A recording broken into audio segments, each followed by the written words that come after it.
bu aralar.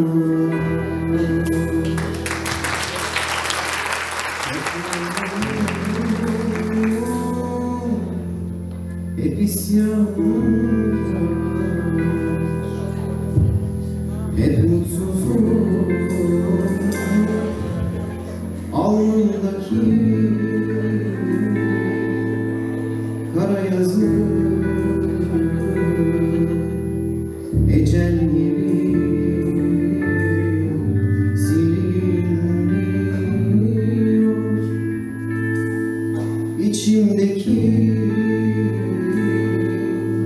kurşun değil,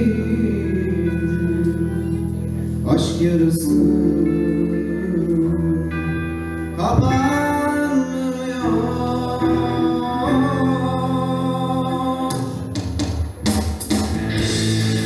Söyleyin bir daha anlasın beni. Söyleyin daha unutmadım yalanları. Söyleyin bahçede sakladım günahları.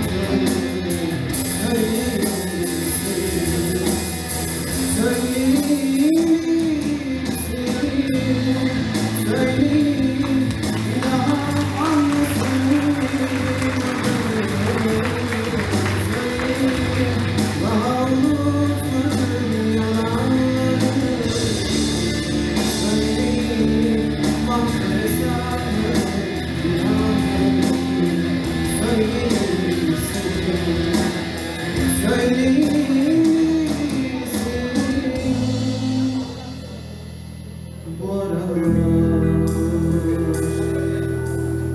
çok yorgunum, hep isyanımda, hep mutsuzum, alnımdaki kara yazı, ecel gibi siliniyor. İçimdeki kurşun değil, aşk yarası kapanmıyor.